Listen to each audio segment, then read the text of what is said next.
Hello, welcome back dans Kitot, le podcast d'une meuf de 26 ans, maman de 2 enfants. Aujourd'hui, on se retrouve pas dans un état... Je suis malade, ok. Je suis pas au top de ma forme. Je suis enrhumée. Là, je suis essoufflée. Pourtant, j'ai juste bougé du canapé à même pas 30 cm de moi. Mais je suis capoute. C'est un thème, c'est l'énergie un peu du pod aujourd'hui parce qu'on va parler de dépression. Euh, Chose à laquelle je suis assez sensible, qui est assez familier pour moi. Donc ouais, là, un petit mood malade dans mon peignoir en plaid avec ma Charlotte pour pas changer. Ouais, c'est un peu le thème, le mood, dans lequel on se sent, dans lequel on est aujourd'hui. Pour ceux qui me regarderont et qui m'écouteront d'autant plus, j'ai changé de setup. C'est un petit coin dans mon salon, j'aime bien, ma plante elle est là. Ce fauteuil là je l'ai acheté et depuis que j'ai mon canapé je m'assieds plus dessus. Et ouais, je trouve que ça ressort bien à la caméra, donc peut-être maintenant je ferai les pods à cet endroit. Voilà. Donc au début je voulais faire un truc bien carré et tout. J'étais au travail lundi et je me suis dit ouais, je cherchais la définition de dépression et tout, comme ça je vais leur faire la dépression, qu'est-ce que c'est. J'ai oublié. Là, c'est mon téléphone qui filme. Mon Mac, c'est le retour. Je n'ai pas de moyen de chercher la définition de la dépression. Mais je le mettrai peut-être en description. Comme ça, on aura déjà un peu un cadre et tout. Mais ouais, selon moi, la dépression, c'est un état dans lequel on ressent pas toutes les émotions. On n'a pas accès à toutes nos émotions. On est très concentré sur la tristesse, l'envie de rien, la fatigue, et on n'a pas la volonté ou du moins on n'a pas la possibilité d'y remédier. Moi j'ai déjà été en dépression 3 fois. Il me semble qu'il y en a deux qui ont été diagnostiqués par un médecin psychologue, enfin un médecin / un psy. Enfin, c'était dans les 2 cas. J'en ai même peut-être fait 4. Ouais, 4 il me semble. Ouais. Et une que je me suis auto-diagnostiquée, mais bon, je savais bien que c'était ça. C'était pas ma première, donc je reconnaissais quand j'étais en dépression ou pas. Du coup, il faut savoir que moi, par exemple, ma première dépression, je l'ai faite à 14-15 ans. Et mes signes, c'est une extrême fatigue. Enfin, une extrême fatigue dans le sens où rien d'autre ne me fait plus plaisir que dormir. Je n'ai goût à rien. Donc je passe mon temps dans mon lit, sous ma couette, à dormir. Je me réveille, je mange, je dors et c'est à peu près tout. Je n'ai pas d'envie, j'ai pas de... En fait, je veux juste être isolée, être seule dans mon coin et j'ai pas envie de sortir, j'ai pas envie de sociabiliser. C'est vraiment un état où je me renferme complètement sur moi. Donc ça, c'était ma première dépression. Ma deuxième dépression, c'était quand je suis revenue vivre en France, du coup. J'avais le mal du pays. me réadapter et tout à ma famille, au lycée, à une nouvelle classe. Enfin, c'était assez compliqué et ça, pareil, j'étais un peu dans les vapes en cours et c'est un prof qui me dit Mademoiselle, vous êtes sûre que ça va J'ai l'impression que vous êtes là mais que vous n'êtes pas là en même temps. Et j'ai commencé à relier les points entre eux et je me suis dit que ouais, peut-être là j'étais en train de faire une dépression aussi, mais euh, qui a duré beaucoup moins longtemps que ma première. Ma première dépression, je la compte en mois. Ouais, en mois parce que d'autant plus que c'était une période assez compliquée de ma vie quand j'étais en Molly. Elle a peut-être duré 3 à 4 mois. Et j'avais aussi des signes physiques parce que je me réconfortais dans la nourriture. Donc j'ai pris énormément de poids.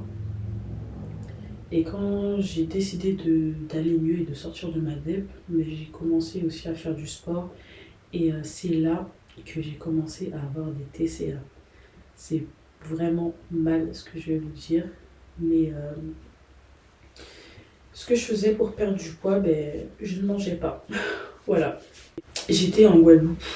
Donc il faisait toujours entre 25 et 32 degrés. Je ne mangeais pas. Je buvais énormément d'eau. Et sinon, ce que je faisais, je mangeais des crackers. En fait, les matins, quand j'allais à l'école, à 9 h, c'était la récré. Donc je prenais mon sandwich, le casse-croûte, comme la plupart des Antillais connaissent. Après le midi, je rentrais chez moi pour manger. Sauf qu'au moment du repas, je rentrais chez moi et je dormais. Et je me réveillais, je retournais en cours sans manger comme ça. Et le soir, je mangeais soit uniquement des crackers avec de l'eau, soit je ne mangeais pas du tout.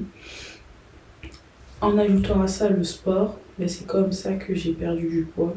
Et c'est comme ça aussi que j'ai familiarisé mon corps avec les TCA. TCA, troubles des conduites alimentaires.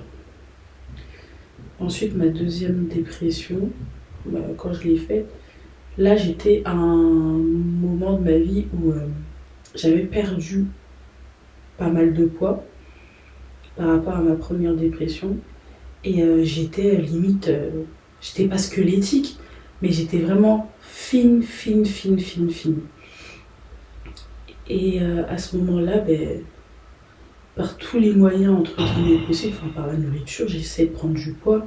Donc je mangeais en plus grosse quantité, je mangeais de la glace, enfin vraiment il y avait cette envie, ce désir de prendre du poids, mais je n'y arrivais pas. Du moins mon métabolisme, la manière dont il est réglé, dont il fonctionne, ça ne marchait pas, je ne prenais pas de poids. Mais là aussi, là un peu moins, voire quasiment beaucoup moins que la que la première dépression. J'avais pas vraiment de TCA à ce moment-là.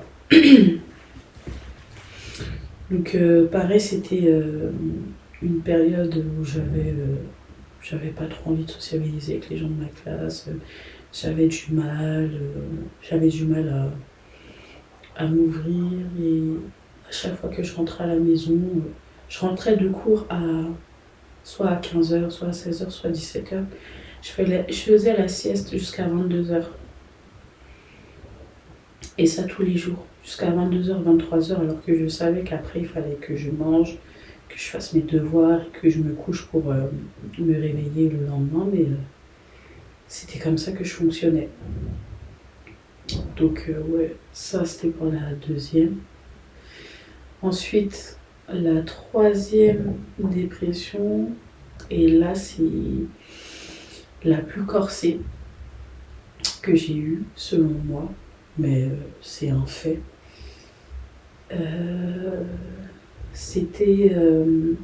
J'avais déjà eu mes 2 enfants. Je sais plus si c'était en 2023. Non, c'était en 2022. C'était en 2022, j'avais commencé mon alternance et j'avais une patronne qui était vraiment exécrable. Il y avait une période où la crèche de mes enfants était fermée parce que c'était les grandes vacances. Je lui ai dit, madame, est-ce que je pourrais poser des congés parce que là, la crèche de mes enfants est fermée, j'ai pas d'autres moyens de garde, donc je pourrais pas être là. Et vraiment, de but en blanc, la dame me dit, vous ne pouvez pas confier vos enfants à votre voisine.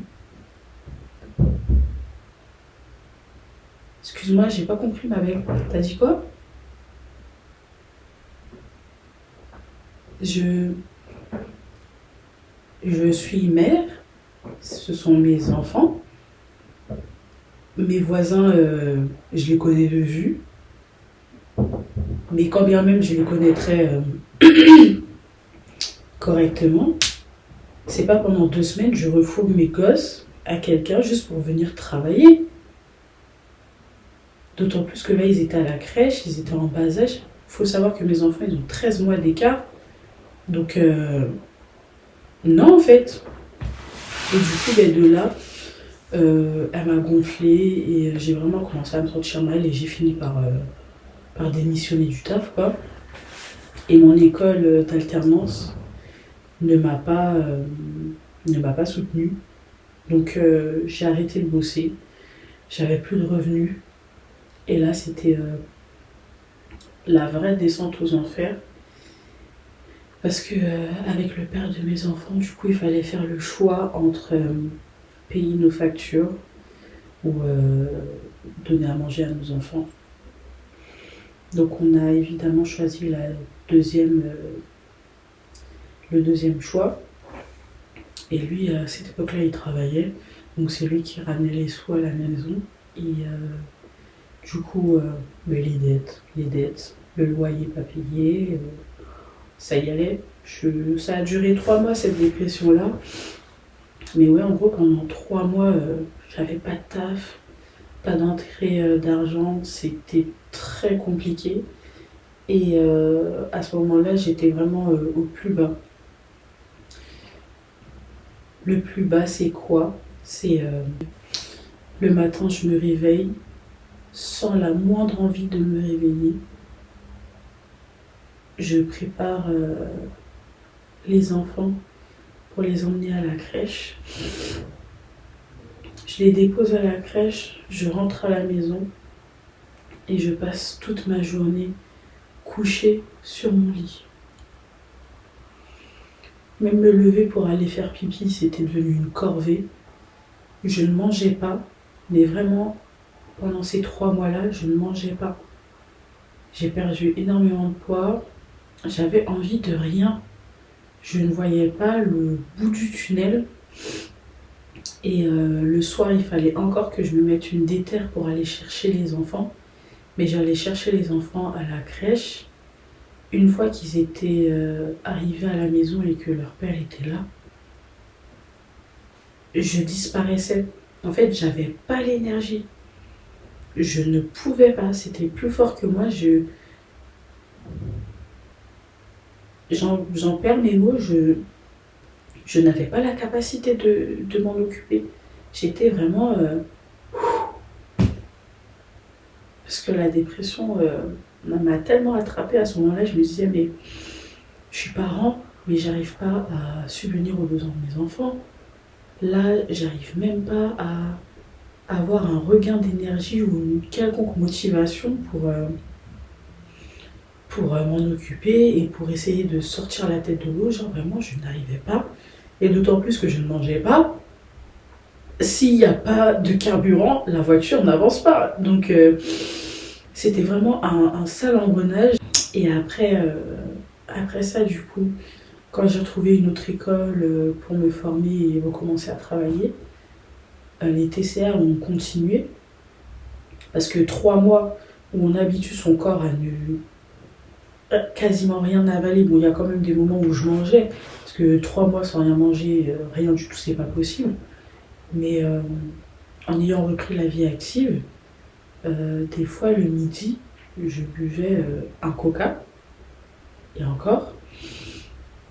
Et même des fois, j'achetais une tartelette Je mettais un croc dans la tartelette, je ne pouvais plus manger après.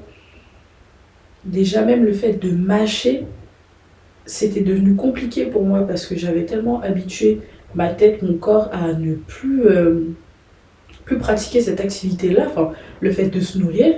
Et bien après, c'est devenu très compliqué pour moi de recommencer à pratiquer et apprendre à remanger en fait et me dire que une bouchée, un croc, c'est pas une quantité suffisante pour faire quoi que ce soit. C'est pas ce qu'il faut faire pour te nourrir. Donc vraiment cette dépression-là, c'est celle qui m'a le plus attrapée par le callback. Mais les soucis d'argent, je pensais pas que ça me serait arrivé à moi aussitôt. Mais c'est vraiment, je pense, le plus gros coup de massue qu'un adulte ou même une personne qui a des responsabilités, c'est le plus gros coup de massue qu'une personne à responsabilité peut avoir. Et la dernière que j'ai faite, c'était l'année dernière, c'était en 2025. Ça n'a pas duré très longtemps, mais je pense que c'était plus un état dépressif. J'étais pas vraiment en dépression. Mais après, peut-être que si, quand même, c'était une dépression, pas simplement un état dépressif. Parce que là, je me suis fait arrêter par mon médecin pendant 2 semaines. Parce que, du coup, je suis plus avec le père de mes enfants depuis septembre 2023. Mais il a quitté notre domicile, là où on vivait tous avec les enfants, fin octobre 2024. Donc là, ce que je vous raconte, c'était en mars-avril que je me suis fait arrêter par mon médecin.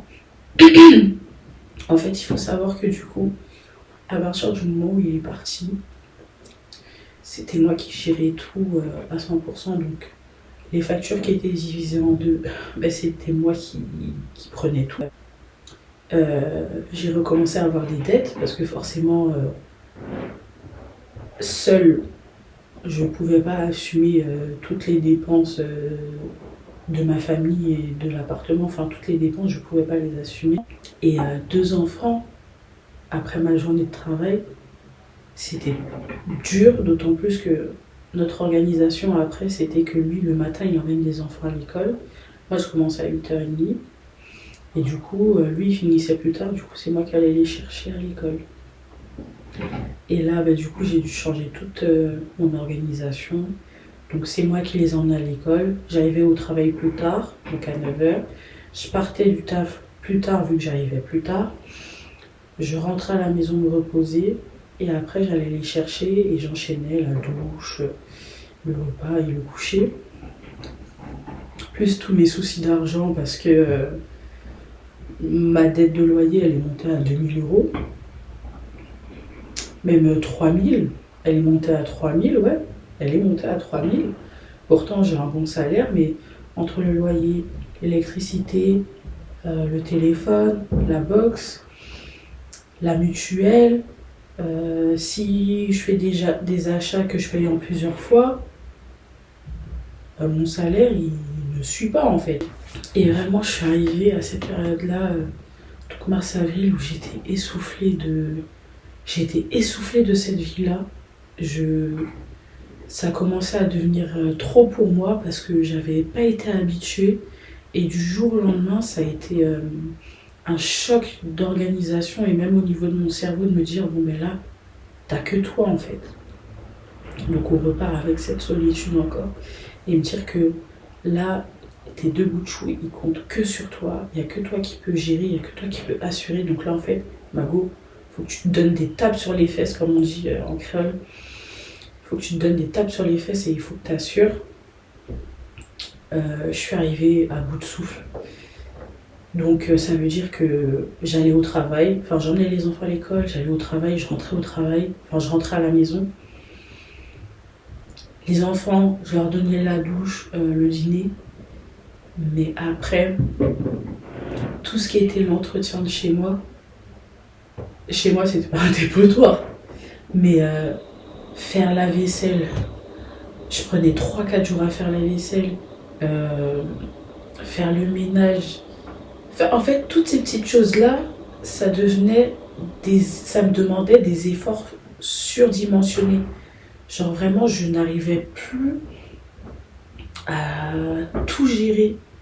Les enfants, j'y arrivais, moi j'y arrivais un minimum. Parce qu'il faut savoir aussi que je me suis rendu compte que j'avais des carences en fer. Donc ça aussi, le fer dans la dépression, ça joue énormément parce que si tu es fatigué, c'est un truc qui te plonge encore plus dans le gouffre. Donc j'étais sous traitement de fer, de calcium. Attends, non, c'était pas du calcium. C'était un autre truc que j'ai pris, ou du potassium. Bref, je sais plus, il y a un truc que mon médecin m'avait prescrit en plus du fer, parce que oui, je suis anémiée, donc ça, c'est un truc. Dans tous les cas, tu te sens fatigué. Et là, c'est encore un état dans lequel je me sens quasiment tous les jours, tous les 2 3 jours. Je suis extrêmement fatiguée et les journées sont très dures pour moi. C'est pour ça aussi que je sors moins, parce que je ne peux plus rester jusqu'à 6 heures du matin en boîte, par exemple. Parce que depuis que j'ai découvert mon anémie, je peux plus. Et ouais, toutes ces choses-là, de la maison, l'entretien et tout, j'arrivais à bout de souffle. Et là, j'ai dit à mon médecin, écoutez, je me souviens, c'était un jour, je suis arrivée au travail à 9 heures et je sentais que la journée aurait été interminable pour moi. Il était 10 heures et là, je me suis dit, non, en fait, j'y arrive plus. J'y arrive plus, j'y arrive plus, j'y arrive plus. Donc j'ai pris un rendez-vous en téléconsultation avec mon médecin et je lui ai dit, écoutez madame, là je suis au travail, mais je me sens pas bien. Ça fait plusieurs jours, plusieurs semaines que toutes les tâches à la maison, ça devient trop dur pour moi. J'ai pas d'aide, parce que ma mère, elle habite pas très loin de chez moi, mais ma mère, elle a sa vie. Et vu que je suis pas avec le père des enfants, c'est moi qui gère tout. Je lui ai dit, j'ai pas d'aide avec moi au quotidien. Toutes les tâches, elles deviennent compliquées, genre j'y arrive plus. Et j'aimerais que vous me mettiez en arrêt parce que mon corps il suit plus, je peux pas aller au travail et je peux pas gérer le travail parce que je me sens épuisée. Et genre vraiment, s'il vous plaît, faites un truc pour moi, quoi. Et ça a peut-être caché aussi un burn-out parental, parce que le fait d'associer toutes ces choses-là, plus le travail, plus la fatigue, plus les enfants, mais je pense que ça m'a fait faire un burn-out parental, plus une petite dépression. Donc après, je vous dis, hein, pendant 1 semaine et demie, 2 semaines, je suis restée couchée à la maison.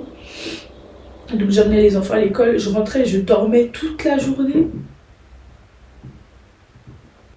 Et à mon retour au taf, j'ai fait 2 jours et j'ai recommencé à me sentir KO direct.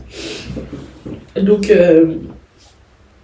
ouais, l'anémie, plus malgré le fait de la dépression et de l'arrêt pour me reposer, l'anémie c'est un truc qui me tue parce que je suis énormément fatiguée.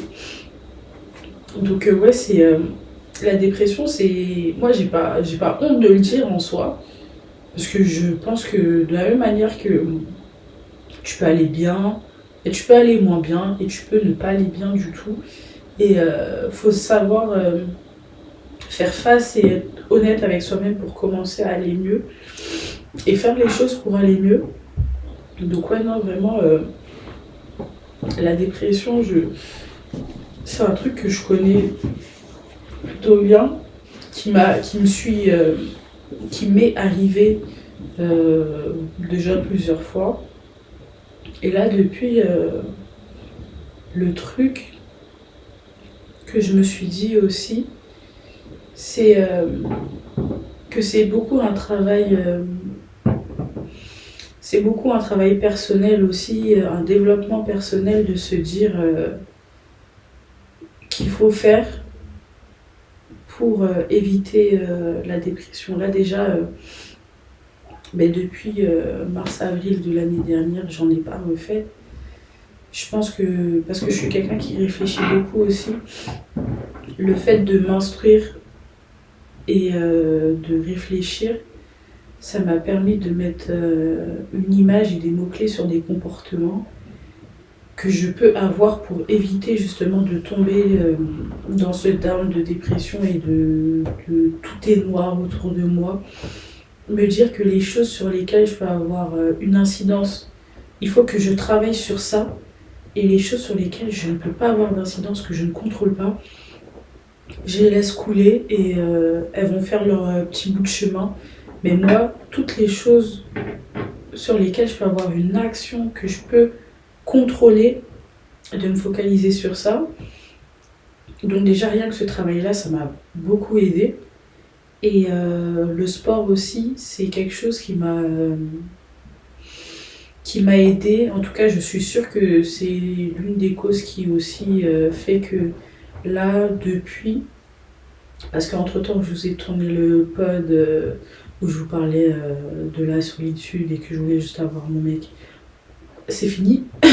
J'en ferai un épisode, je pense. Mais c'est fini. Et le sport, c'est un truc aussi qui m'a fait... C'était un exutoire dans le sens où mon cerveau, je ne réfléchissais plus à rien. J'étais juste là focalisée sur ma douleur physique, l'exercice, le fait d'accomplir une tâche pure, dure et simple, on va dire. Et déjà, ça m'a fait ne pas sombrer dans un gourmand et de ne pas sombrer dans une dépression tout court, malgré le fait que on est en hiver et qu'il fait froid, il fait noir dehors et tout. Mais genre vraiment, ça, c'est un truc qui m'a aidé, j'en suis sûre, pour ne pas faire de dépression hivernale. Donc la dépression, c'est ok, ça touche tout le monde, les hommes comme les femmes, les blancs comme les noirs. C'est pas juste un truc de blanc, faut que nous, personnes noires, typées, africaines, peu importe, faut qu'on arrête de se dire que non, chez nous ça n'existe pas, nous les noirs on voit pas de psychologue. Non, c'est faux. Moi j'ai commencé les psychologues en maternelle, ok. Là encore au jour d'aujourd'hui je vois un psychologue et il n'y a pas nécessité de se sentir mal, enfin nécessité que vraiment tout soit noir autour de vous. Parlez à quelqu'un qui a un regard extérieur, rien que pour vous donner des clés pour vous dire que ça c'est un comportement qui résulte de ça, donc essayez de faire ça pour ne plus agir comme ça, vous donner des tips pour aller mieux ou n'importe en fait. C'est pas négligeable parce que on a tendance à se confier à nos amis, à nos parents, à notre entourage. Oui, c'est parce que c'est ce qui est le plus proche de nous, le plus accessible. Et ça me fait penser à des TikTok où justement ma meilleure amie et moi, on parle de nos traumas au lieu d'aller consulter. Et on en rigole. Moi aussi, je le fais avec ma meilleure amie. Hein. Je le fais aussi avec elle. Mais elle aussi, par exemple, c'est quelqu'un qui m'a poussée, qui m'a dit « Non, Lulu, vraiment, il faut que tu ailles voir un psy. Parce que je sens que tu vas pas bien et tout. » Et malgré le fait qu'on peut avoir cette proximité avec quelqu'un de notre entourage, parler à un professionnel qui a un regard extérieur, ça aussi, c'est pas négligeable. Après, je sais que parler à un spécialiste, c'est un investissement. Moi, Dieu merci, je consulte celui de mon entreprise, donc voilà. Mais essayez de vous renseigner sur les plateformes qui peuvent vous aider, qui sont à moindre coût, si vous êtes étudiant, ou tout simplement ceux de vos entreprises. Mais c'est important de savoir se dire si on va bien ou pas et de vouloir du moins avoir la volonté d'aller mieux et rien que ce petit déclic là, se dire que ok ça y est, je sais que ces derniers temps j'allais pas bien mais là je vais aller mieux, rien que ça c'est un grand pas et on prend le temps qu'il faut pour sortir de sa dépression, mais faut y aller à notre rythme. Là, je commence à devenir émotive parce que j'ai un souvenir quand j'étais en Guadeloupe et que je voyais ma psy, elle avait un espèce de tableau dans son bureau. Et c'était un espèce de tourbillon à double sens. C'était un espèce de tourbillon à double sens. Et elle me dit, qu'est-ce que ça représente pour vous? Je lui dis, écoutez, c'est un engrenage. Parce que si on part d'un point A pour arriver à un point B, on part de l'extérieur et on arrive à l'intérieur. Mais étant donné que c'est un tourbillon, un double tourbillon, de la même manière que tu partais de l'extérieur pour repartir, enfin pour arriver à l'intérieur, tu pouvais partir de l'intérieur pour arriver à l'extérieur. Et mais carrément, là vraiment je suis en train de faire le lien, c'est un tatouage que j'ai. Et ce tatouage-là, j'ai fait le rêve. J'en ai fait le rêve à l'endroit exact où je l'ai, mais j'avais jamais percuté que c'était un symbole que j'avais déjà vu en séance avec ma psy. C'est ouf. Et tout ça pour vous dire que il y a une porte de sortie. Il y a toujours une porte de sortie. Et le suicide, c'est pas la solution. C'est pas la solution qu'il faut. Il faut faire les choses pour se faire aider et aller mieux, parce que franchement, la vie vaut la peine d'être vécue. Moi, malgré que ce soit dur tous les jours, dur, c'est un grand mot, mais malgré, parce que par exemple là, je suis malade, mais bon là, heureusement, Dieu merci, c'est mon temps partiel, donc aujourd'hui, je ne travaille pas. J'ai déposé les enfants ce matin à l'école, ce soir, je les récupérer, donc aujourd'hui, j'ai le temps de me reposer et de prendre mes médocs et tout. Mais de manière générale, même si tous les jours, c'est difficile, parce que j'ai ma pression, ma pression à moi, la pression de mon taf, ma pression par rapport aux enfants et tout, le fait d'être maman. Même si j'ai tout ça, genre il y a des petits moments dans ma journée où rien que de retrouver les enfants le soir, les câliner, qui me racontent leur journée, recevoir un message, appeler ma mère, appeler ma soeur, enfin, il y a toujours des petites victoires et chaque victoire se célèbre. C'est pas juste ah ok, ça c'est cool. Je pense que c'est dans ces moments-là qu'il faut qu'on se raccroche même aux choses qui nous paraissent banales. Ces choses-là, plus on les célèbre et plus elles nous font sortir la tête de l'eau et on se dit que ouais, ok, c'est dur au quotidien, mais je suis fière de ça. Cet événement-là, ça m'a fait du bien, ça m'a fait du baume au cœur. Parler au téléphone avec toi, c'est ce dont j'avais besoin. Je t'ai appelé au début, j'étais triste, là, au final, on raccroche, mais je suis contente, on a rigolé et tout. Il y a toujours quelque chose qui en vaut la peine. Donc, sur ce, je vais arrêter de sangloter. Je vais retourner aller regarder Desperate Housewives. parce qu'il y en a marre de pleurer ici. Mais comme je vous ai dit, genre vraiment ce podcast, c'est mon journal intime à cœur ouvert. Et je veux juste qu'on se comprenne. Vous faire part de ma vérité à moi. Parce que j'ai beaucoup de potes qui me disent mais tu m'inspires, t'es rayonnante et tout. Sauf que l'envers du décor aussi, c'est que ça aussi, c'est ma réalité. Et on m'a souvent dit, mais il y a une fois, je parlais avec Nabs. Coucou si tu passes par là d'ailleurs. Et elle me disait, oui, mais tu sais, toutes ces choses-là, ta vie de maman et tout, c'est des choses dont tu parles jamais. Donc nous, on n'est pas au courant, on ne peut pas se rendre compte de tout ce que ça implique. Et moi, j'ai envie d'être franche, cash, enfin... J'ai aucun souci avec le fait de dire ma vérité, de dire la vérité selon moi. Mais pour moi, c'est important d'être transparente et vous dire que ouais, peut-être sur les réseaux ou de la manière dont vous me connaissez, je suis éclatante et tout, je rigole, je fais la fofolle. Enfin, c'est ma personnalité qui est comme ça aussi. Mais j'endure des trucs. Je vous le dis pas pour que vous preniez ma pitié, je vous le dis juste pour que vous sachiez que il y a de la lumière au bout du tunnel en fait. Malgré toutes les situations les plus farfelues dans lesquelles j'ai pu me retrouver.